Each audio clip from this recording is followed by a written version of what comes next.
I have to be honest. I do videos because I have to survive. Oof. I make a little money every month on TikTok, and it is dwindling ever since TikTok USA. And you're right.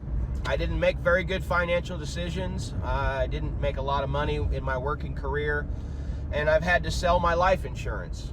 I've had to cash in my Roth 401k, and I am never going to be able to retire.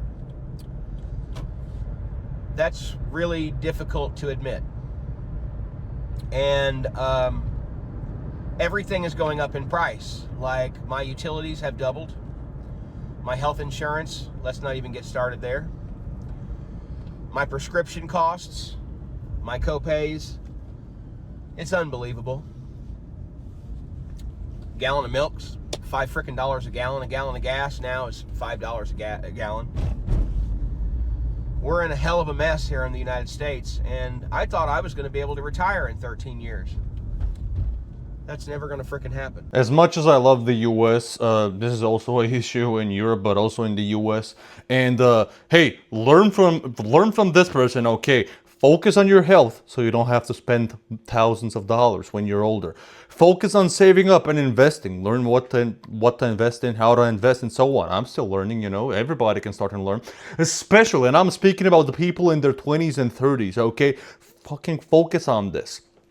Also, if I would save enough money to retire, I wouldn't be saving enough money to live in Miami. I would be saving enough money to retire in some random village in Montana, where my rent would be, I don't know, $800 or something. You know what I mean?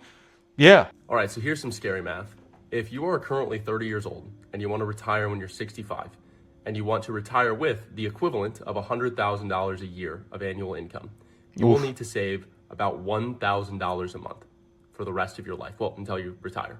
And that's with fairly bullish expectations too. If the market doesn't perform how it has over the last 20 years, you could actually end up needing to save quite a bit more than that on a monthly basis to get where you need to be to adjust it for inflation, pull out the equivalent of $100,000 a year to live off of. You need to save up about $5.5 million to be able to accomplish this here in 35 years. So get saving. Yeah, and then I forgot to mention about, inflation and all of this. And what if, some kind of a bubble pops, about the dot-com bubble, the housing crisis. What year was that? 2008, right? If another bubble pops and something crashes, or the housing thing does, it'll impact everything, okay? It'll make everything expensive. It'll be horrible. I'm not an economics expert, but you can't predict all of this stuff. And also, this is bad for a lot of people, but specifically for me, but I'm 24, who's gonna listen to me? My dad is like 50, he's gonna be 51 in like a month. He's got way enough money invested in real estate, and also enough money saved up, and he has his own business he has an agricultural pharmacy. He doesn't want to retire. He's like, what the fuck am I gonna do?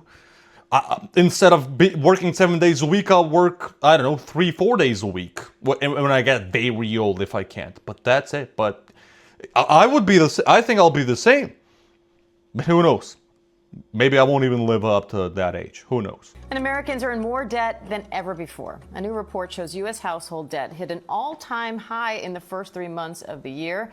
And now rising inflation is making it even harder to pay off those bills. Elizabeth, why are Americans in so much debt? Hey, Diane, so one factor here is higher borrowing costs. We see that mortgage rates actually just hit their highest level since March, with the average rate on a 30-year fixed mortgage now 6.6%.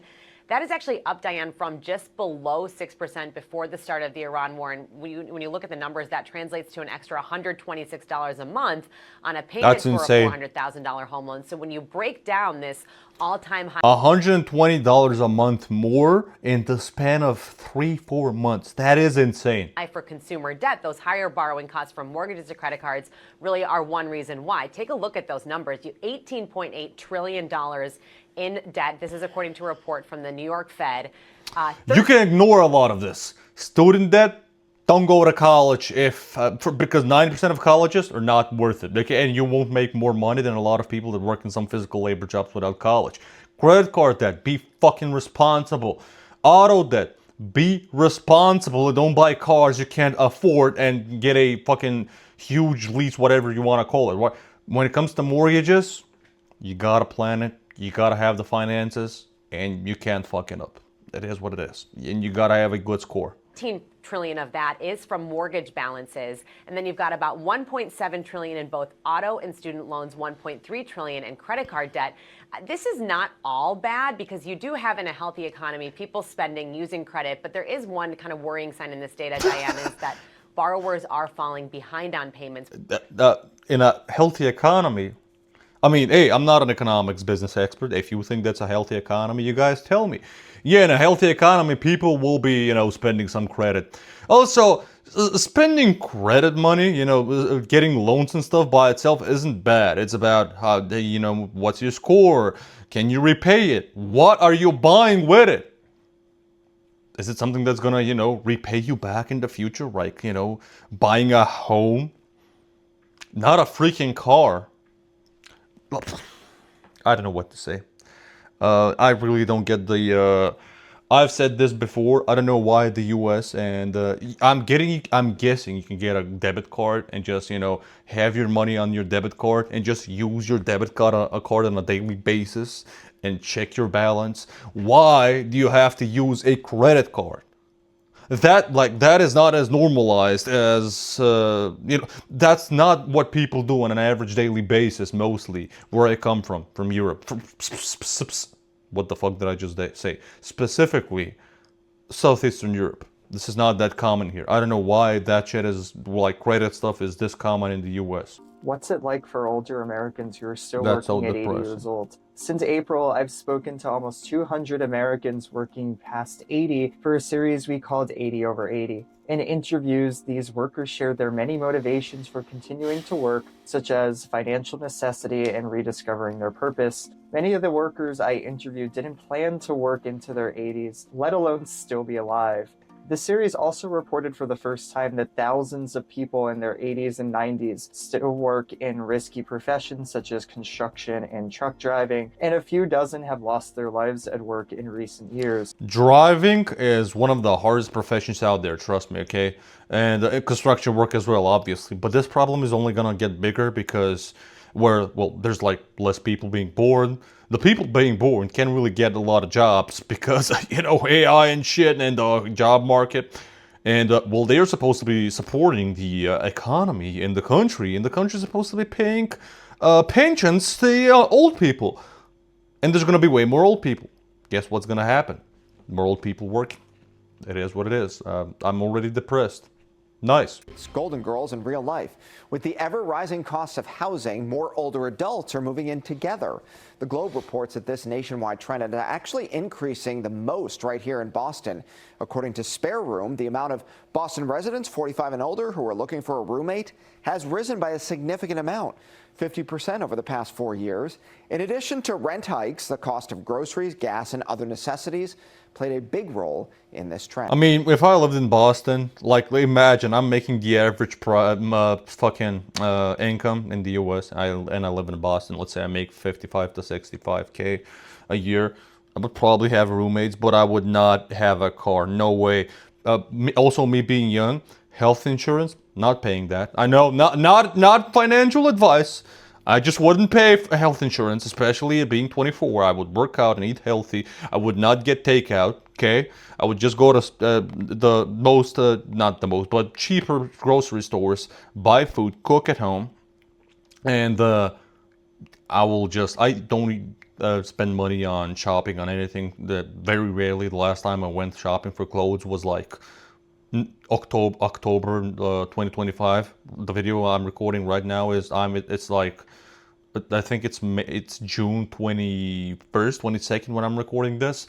So that's how I would do it, and then I would make sure to save up as much as possible and invest as much as possible. It is what it is, especially if I had student debt. The American dream is done for. This is the latest 401k data from CNBC, and there's no way anybody can live off this money for their retirement. Everything's way too expensive. At this point, I think everyone's just got to work forever. I mean, listen, this is the same for both basically everywhere.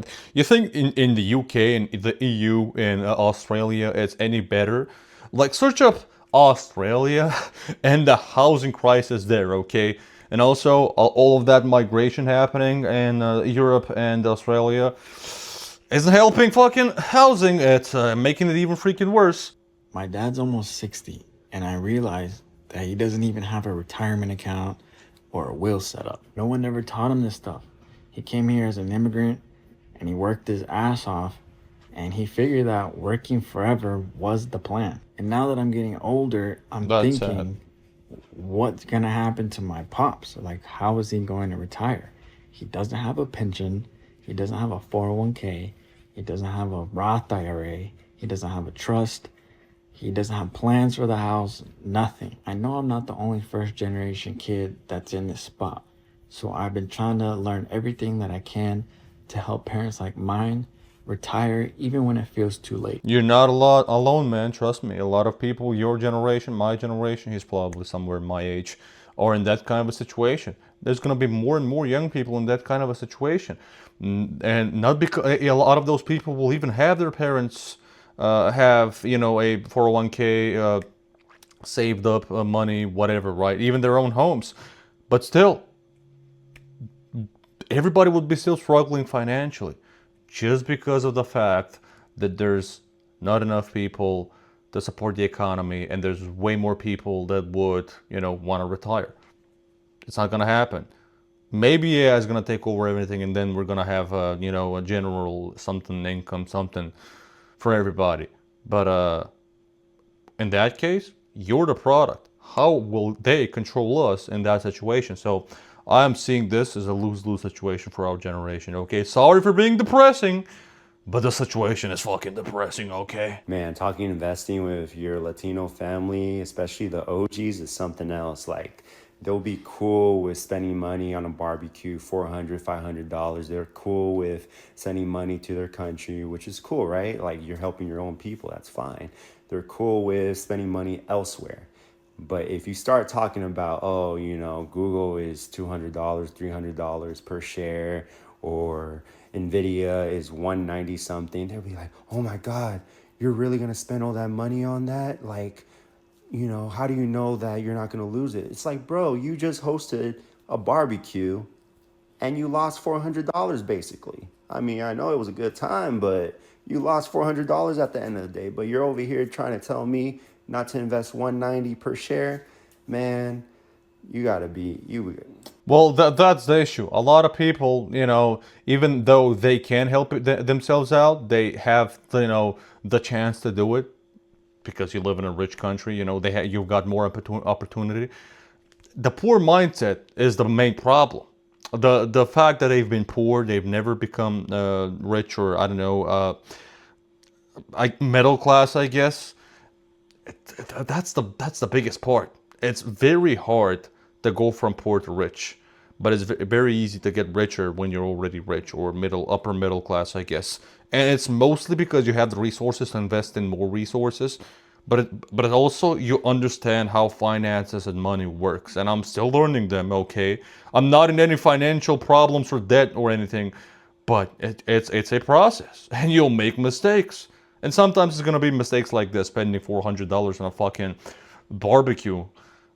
Yeah, that I would not like that. No, $400 on a barbecue. Meanwhile, people are making like $3,000, $4,000 a month, and having rents that are like 1.5 to 2K. Yeah, fuck that. How much do you have saved for retirement? I think I have around now about 15K, not a lot. What is your wealth plan? What's your investing goal? Well, I mean, I would hope to at least quadruple that before I die. Okay, so how much are you currently contributing to retirement each month? It comes out of my check. I think it's like 200 every other week. Okay, so $400 a month. So I'm going to use our free investment calculator, and I'm going to type in your age here. You said you're 41, and let's say you go till 60, or maybe 61. We'll make it an even 20 years. Okay. Okay? And you said you currently have $15,000 saved. Yeah. And you're going to invest, you said, $400 a month. Okay, let's see what that turns out to. $413,000. Is that more than you thought? Yeah, that's a lot more than I thought. Okay, let's play this out. What if you could invest more than $200 a check? Well, then it would probably be a lot more than that. Do you have any debt?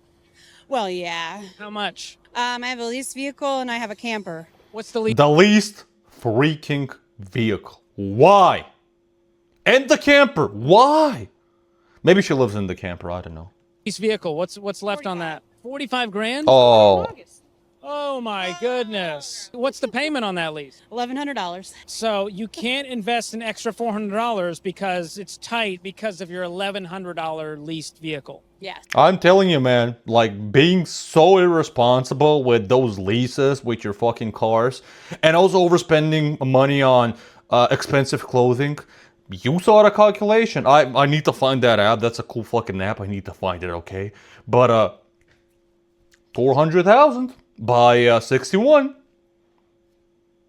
She's gonna pay the debt and still she's gonna have way more. But if she, you know, let's say she sells the car, buys a cheaper car.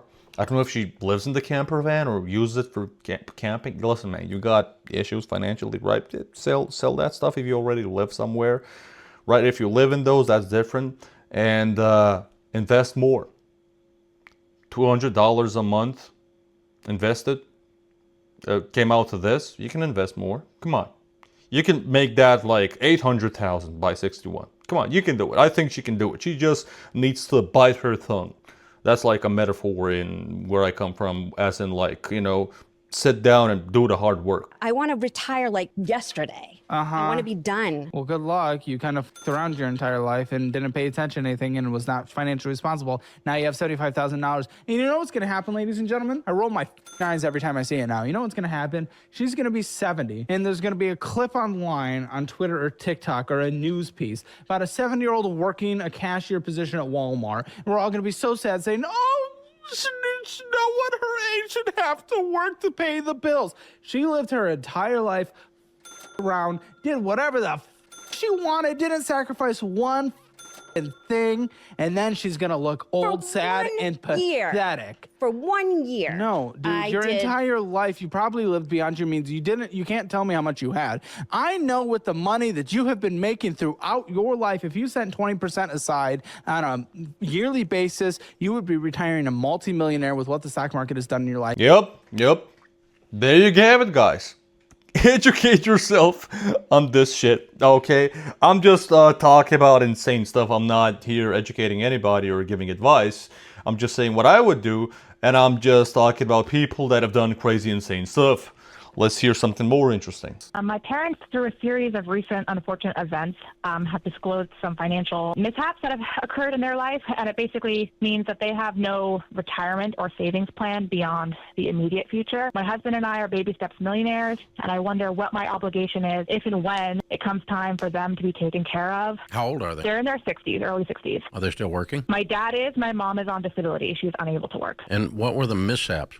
How'd they lose all their money? My dad had a financial blow-up post 2008. His company was bought by an overseas company and basically stripped. The result being he was sued by many, many people, eventually filed bankruptcy. He's now out of that and has worked just a job since, but it's never been to that level of success he had when he owned his own business. What does he make? 6 figures. I don't know too much about his salary because a lot of it. But they've saved nothing since 2008. Correct. And I think they also kept up a lifestyle that they couldn't sustain. That's exactly what I'm saying. They're going to stop that, aren't they? I don't think they have any intentions of doing that. No. Yeah. I don't give a drunk a drink. I'm not going to enable. Sure. And no, you have no moral obligation to take care of anyone. They're just not very diligent about handling their money, and so they're broke. Well, hell. Yeah, I would be, I don't know, if I was in that kind of a situation. Like, imagine, she said she's almost a millionaire with her husband, or multi-millionaire, something like that.